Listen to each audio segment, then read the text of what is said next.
Hi ಗೆಳೆಯರೆ, ನಾನು ಅಮೂಲ್ಯ. ನಾನು ಸಿಟಿಯೊಂದರಲ್ಲಿ ವಾಸವಾಗಿದ್ದು ಖಾಸಗಿ ಕಂಪನಿಯೊಂದರಲ್ಲಿ ಕೆಲಸ ಮಾಡುತ್ತಿದ್ದೇನೆ. ಒಂದು ದಿನ ಹೊರಗಡೆಯಿಂದ ಜೋರಾಗಿ ಮಳೆ ಬರುತ್ತಿತ್ತು.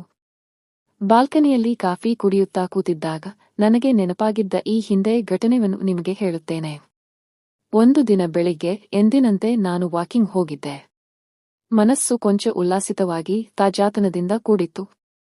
ಎಂದಿನಂತೆ ನಮ್ಮ ಮನೆಯ ಹತ್ತಿರದ ಪಾರ್ಕಿನೊಳಗೆ ಹೋಗಿ ವಾಕಿಂಗ್ ಮಾಡುತ್ತಿದ್ದೆ. ಹೀಗೆ ವಾಕಿಂಗ್ ಮಾಡುವಾಗ ಹಲೋ ಎಂದು ನನಗೆ ನಮ್ಮದೇ ಅಪಾರ್ಟ್ಮೆಂಟ್ನಲ್ಲಿ ವಾಸವಾಗಿದ್ದ ಯುವಕ ರಜತ್ ಹೇಳಿದ್ದ. ನಾನು ಎಂದಿನಂತೆ ಅವನಿಗೆ ಹಾಯ್ ಹೇಳಿ ಅಲ್ಲಿಂದ ಮುಂದೆ ಸಾಗಿಯೇ ಸರ್ಕಲ್ನ ಸಮೀಪದಲ್ಲಿದ್ದ ಕುರ್ಚೊಂದರ ಮೇಲೆ ಕೂತುಕೊಂಡೆ. ಅವನು ತೋಳಿಲ್ಲದ ಅಂಗಿಯನ್ನು ಧರಿಸಿ ವ್ಯಾಯಾಮ ದಂಡ ಹೊಡೆಯುತ್ತಿದ್ದ. ಅವನನ್ನು ನೋಡುತ್ತಾ ನಾನು ಹಾಗೆ ಹೆಡ್ಫೋನ್ ಹಾಕಿಕೊಂಡು ಸಂಗೀತವನ್ನು ಕೇಳುತ್ತಿದ್ದೆ. ಆತ ಹಾಗೆ ವ್ಯಾಯಾಮ ಮಾಡುತ್ತಿದ್ದಾನೆ ಎಂದು ಕಂಡು ನನಗೆ ನನ್ನ ಜೀವನದ ಹಳೆಯ ನೆನಪುಗಳು ಕಾಡತೊಡಗಿದವು. ಈ 1 ವರ್ಷದ ಹಿಂದೆ ನನ್ನ ಜೀವನದಲ್ಲಿ ನಾನು ಎಷ್ಟು ಸಂತೋಷವಾಗಿದ್ದೆ. ಮನೆಯಲ್ಲಿ ನಾನು ನನ್ನ ಯಜಮಾನ ಇಬ್ಬರೇ ಇದ್ದರು ಸಹಿತ ಎಷ್ಟೊಂದು ಸಂತೋಷವಾಗಿ ಹೊಂದಾಣಿಕೆಯಿಂದ ಸ್ನೇಹಿತರಂತೆ ಇದ್ದೆವು. ಆದರೆ ಇದನ್ನು ಸಹಿಸದ ವಿಧಿಯು ನಮ್ಮ ಸಂತೋಷಕ್ಕೆ ಬೆಂಕಿ ಇಟ್ಟಿತ್ತು. ಟ್ರೆಕ್ಕಿಂಗ್ಗೆ ಹೋಗಿ ಬರುತ್ತೇನೆ ಎಂದು ಹೇಳಿ ಹೋದವನು ಬಾರದ ಲೋಕಕ್ಕೆ ಹೋಗಿಬಿಟ್ಟಿದ್ದನು. ಅವನು ವಾಪಸ್ ಬರಲೇ ಇಲ್ಲ. ಇನ್ನೂ ಇಬ್ಬರು ಅನಾಥರಾಗಿದ್ದರಿಂದ ನಮಗೆ ಆಯ್ಕೆ ಎನ್ನುವರು ಯಾರೂ ಇರಲಿಲ್ಲ. ಹೀಗಾಗಿ ನಾನು ಒಬ್ಬಂಟಿಯಾಗಿ ಜೀವನವನ್ನು ಸಾಗಿಸುತ್ತಿದ್ದೆ. ಎಲ್ಲಾ ದುಃಖವನ್ನು ಮರೆಯಲು ಯತ್ನಿಸುತ್ತೇನೆ ಎಂದು ವಾಸ್ತವಕ್ಕೆ ಬಂದುಬಿಟ್ಟೆ.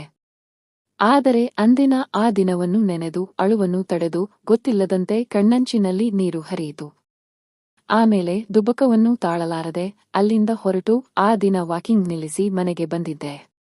ಸಮಯ ಸರಿಯಾಗಿ 8 ಆಗಿತ್ತು. ಆಮೇಲೆ ರೆಡಿಯಾಗಿ ಕನ್ನಡಿಯ ಮುಂದೆ ನಿಂತು ನೋಡಿಕೊಂಡೆ. ಟಿಫಿನ್ ತಿಂದು ಕಾರು ತಗೊಂಡು ಆಫೀಸಿಗೆ ಹೋಗಲು ಎಂದಿನಂತೆ ಕೆಲಸ ಮಾಡಿ ವಾಪಸ್ ಮನೆಗೆ ಬಂದಿದ್ದೆ. ಇನ್ನು ದಿನವಿಡೀ ಆಫೀಸಿಗೆ ಹೋಗಿ ಬರುತ್ತಿದ್ದ ನನಗೆ ಬೇಜಾರಾಗಿದ್ದರೂ ಸಹಿತ ನಾನೇ ಎಲ್ಲ ಅಡುಗೆ ಕೆಲಸ ಮಾಡಿಕೊಳ್ಳಬೇಕಿತ್ತು. ಆದರೆ ಆ ದಿನ ನನಗೆ ಸಾಯಂಕಾಲ ಊಟ ಮಾಡಲು ಮನಸ್ಸಾಗಲಿಲ್ಲ. ಹಾಗೆ ಬಿದ್ದಕೊಂಡೆ. ಸುಮಾರು 1ರ ಸುಮಾರಿಗೆ ಎಚ್ಚರವಾದಾಗ ಅಲ್ಲಿಯೇ ಇದ್ದ ನೀರನ್ನು ಕುಡಿದು ಸ್ವಲ್ಪ ಹೊತ್ತು ಕೂತುಕೊಂಡೆ. ಜೀವನದಲ್ಲಿ ಎಷ್ಟು ನೋವು ಇದ್ದರೂ ಹೊಟ್ಟೆಗೆ ಅದು ಅರ್ಥವಾಗುವುದಿಲ್ಲ. ಆಮೇಲೆ ಕೊನೆಗೆ ಸ್ವಲ್ಪ ಹಣ್ಣು ತಿಂದು ಟಿವಿ ನೋಡುತ್ತಾ ಕುಳಿತುಕೊಂಡಿದ್ದೆ. ಟಿವಿಯಲ್ಲಿ ಏನೂ ಪ್ರೋಗ್ರಾಂ ಇರಲಿಲ್ಲ. ಕೊನೆಗೆ ಇವೆಲ್ಲ ಬೇಡ ಎಂದು ನಾನು ಇಗರಾಮ್ ಓಪನ್ ಮಾಡಿದೆ. ನನ್ನ ಫೋಟೋಗಳಿಗೆ ಸಾಕಷ್ಟು ಕಾಮೆಂಟ್ಗಳು ಬಂದಿದ್ದವು. ಇಂದಿಗೂ ಕೂಡ ಅನೇಕ ಜನರು ಅವುಗಳಿಗೆ ಮನಬಂದಂತೆ ಕಾಮೆಂಟ್ ಮಾಡಿದ್ದರು. ಅವುಗಳನ್ನು ತೆಗೆದು ನೋಡಿದಾಗ ಎಲ್ಲರೂ ಒಂದೊಂದು ರೀತಿ ಮಾತನಾಡಿದ್ದರು. ಸಾಕಷ್ಟು ಜನರು ಫೋಟೋಗಳಿಗೆ ಹೊಗಳಿದ್ದರೆ ಇನ್ನು ಕೆಲವರು ತಮ್ಮ ನಂಬರ್ ಕೊಟ್ಟಿದ್ದರು. ಇನ್ನು ಕೆಲವರು ನನಗೆ ನಂಬರ್ ಕೊಡುವಂತೆ ಮೆಸೇಜ್ ಕೂಡ ಮಾಡಿದ್ದರು. ಇವರೆಲ್ಲರ ಕಾಮೆಂಟ್ ಮೆಸೇಜ್ ನೋಡಿ ನನ್ನ ಗೊತ್ತಿಲ್ಲದಂತೆ ಮುಖದ ಮೇಲೆ ನಗು ಮೂಡಿತು. ಕೊನೆಗೆ ಇದೀಗೆಲ್ಲ ಬೇಡ ಎಂದು ರೀಲ್ಸ್ ನೋಡೋಕೆ ಶುರು ಮಾಡಿದಾಗ 10 ನಿಮಿಷದ ನಂತರ ಒಂದು ಕತೆ ಕಾಣಿಸಿತು. ಕೂಡಲೇ ಅದನ್ನು ಓದಿದರೆ ಆಯ್ತು ಎಂದು ಓದಲು ಶುರು ಮಾಡಿದೆ. ಆ ಕತೆ ಓದುತ್ತಿರುವಾಗ ನನ್ನ ಮನಸ್ಸಿನಲ್ಲಿನ ರಾಕ್ಷಸ ಜಾಗೃತವಾಗಿದ್ದ. ಕತೆ ಪೂರ್ತಿ ಓದು ಮುಗಿಸುವಷ್ಟರಲ್ಲಿ ಮತ್ತೊಂದು ಲೋಕದಲ್ಲಿ ತೇಲಿ ಹೋದಂತೆ ಅನಿಸುತ್ತಿತ್ತು. ಕೊನೆಗೆ ಇದೀಗೆಲ್ಲ ಬೇಡ ಎಂದು ಆ ಸಿನಿಮಾ ಶುರು ಮಾಡಿಕೊಂಡು ನೋಡಲು ಶುರು ಮಾಡಿದೆ.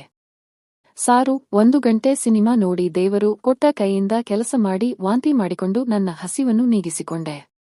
ಮನಸ್ಸು ಸ್ವಲ್ಪ ಹಗುರಾದಂತೆ ಎನಿಸಿದಾಗ ಅಲ್ಲಿಯೇ ರೆಸ್ಟ್ ಮಾಡಿದೆ. ಇನ್ನು ಮರುದಿನ ಎಂದಿನಂತೆ ಪಾರ್ಕ್ಗೆ ವಾಕಿಂಗ್ ಹೋಗಿದ್ದೆ. ಅವನು ಅಲ್ಲೇ ವ್ಯಾಯಾಮ ಮಾಡುತ್ತಿದ್ದ. ನಿನ್ನೆ ರೀತಿಯಲ್ಲಿಯೇ ಅವನು ವ್ಯಾಯಾಮ ಮಾಡುತ್ತಿದ್ದ. ಅವನು ಮೊದಲ ವರ್ಷದ ಕಾಮರ್ಸ್ನಲ್ಲಿ ಓದುತ್ತಿದ್ದು ಕಾಲೇಜಿನಲ್ಲಿ ಎಲ್ಲಾ ವಿಷಯದಲ್ಲಿ ಪ್ರವೀಣನಾಗಿದ್ದ. ಆದರೆ ಕಾಲೇಜು ತಾನು ಎಂಬಂತೆ ಯಾರ ಸಹವಾಸಕ್ಕೆ ಹೋಗದೆ ಸದಾ ಒಬ್ಬನೇ ಇರಲು ಬಯಸುತ್ತಿದ್ದ ಅವನು ವ್ಯಾಯಾಮ ಮಾಡಿದ್ದಾನೆ.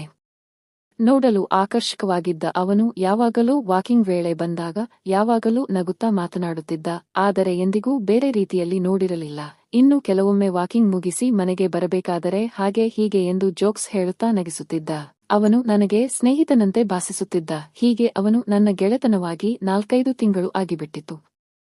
ಹೀಗೆ ವಾಕಿಂಗ್ ಗೆದ್ದಾಗ ಒಂದಷ್ಟು ಮಾತುಕತೆ ನಡೆಯುತ್ತಿತ್ತು.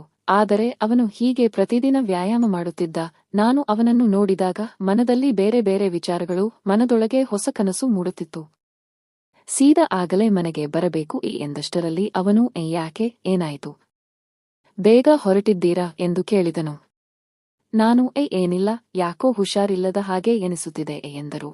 ಅಲ್ಲಿಂದ ಹೋಗಲು ಮುಂದಾದಾಗ ಆಗ ಅವನು ಟೀ ಕುಡಿಯೋಣ, ಎಲ್ಲವೂ ಸರಿ ಹೋಗುತ್ತೆ ಎಂದನು. ನಾನು ಬೇಡ ಬೇಡ ಎಂದರೂ ಕೈ ಹಿಡಿದು ಬನ್ನಿ ಹೋಗೋಣ ಎನ್ನುತ್ತಾ ಕರೆದುಕೊಂಡು ಹೋದನು. ಆದರೆ ಆಗ ನನಗೆ ಮೈಯಲ್ಲಿ ಕರೆಂಟ್ ಹೊಡೆದಷ್ಟೇ ಆಗಿತ್ತು. ಟೀ ಕುಡಿಯಲು ನನಗೆ ಇಷ್ಟವಿಲ್ಲದಿದ್ದರೂ ಮನಸ್ಸಿನಲ್ಲಿ ಅವರ ಜೊತೆಗೆ ಹೋಗಿದ್ದೆ. ಚಹಾ ಕುಡಿದು ಉಭಯ ಕುಶಲೋಪರಿ ಬಗ್ಗೆ ಮಾತನಾಡುವಾಗ ಅವನು ಅರಳು ಹುರಿದಂತೆ ಪಟಪಟ್ಟಣ ಮಾತನಾಡುತ್ತಿದ್ದ. ಆದರೆ ಅದನ್ನು ಲೆಕ್ಕಕ್ಕೆ ತೆಗೆದುಕೊಂಡಿಲ್ಲ. ನಾನು ಅವನನ್ನೇ ನೋಡುತ್ತಿದ್ದೆ.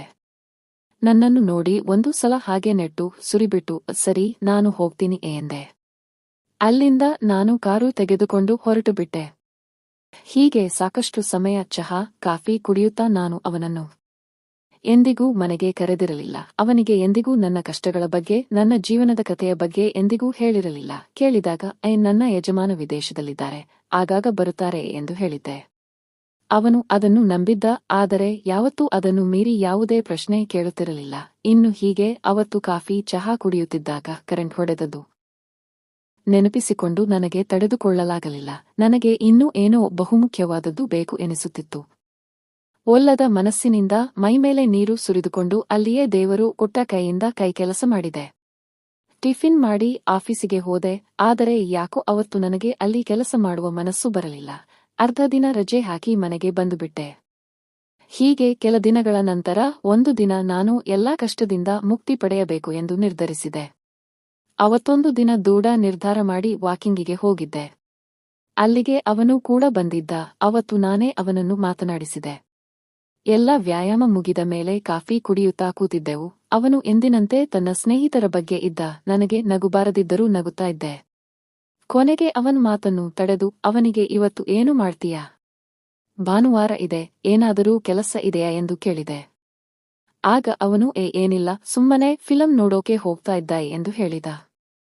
ಆಗ ನಾನು ಸರಿ ಇವತ್ತು ಟಿಫಿನ್ ಮಾಡೋಕೆ ನಮ್ಮ ಮನೆಗೆ ಬಾ ಎಂದು ಹೇಳಿದೆ.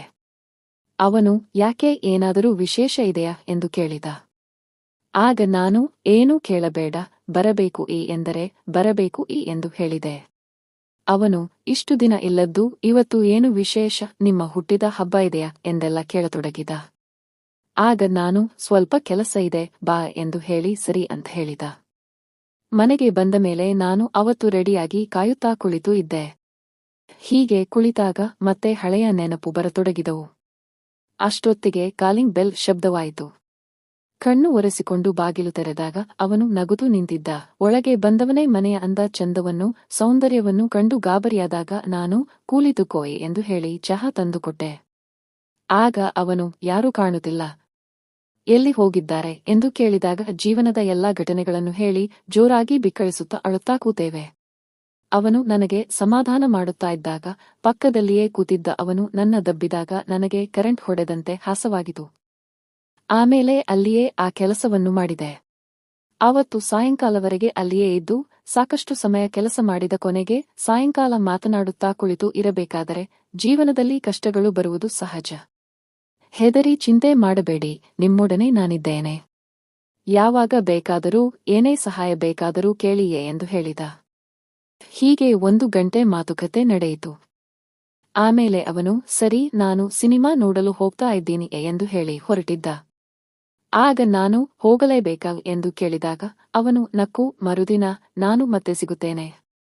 ಇವಾಗ ಸ್ನೇಹಿತರೆಲ್ಲರೂ ಸೇರಿಕೊಂಡು ಸಿನಿಮಾ ನೋಡಲು ಹೊರಟಿದ್ದೇವೆ ಎಂದು ಹೇಳಿ ಹೊರಟು ಹೋದ. ಇದಾದ ಮೇಲೆ ಸಮಯ ಸಿಕ್ಕಾಗ ಒಮ್ಮೆ ಕೆಲಸ ಮಾಡುತ್ತಿದ್ದೇವೆ.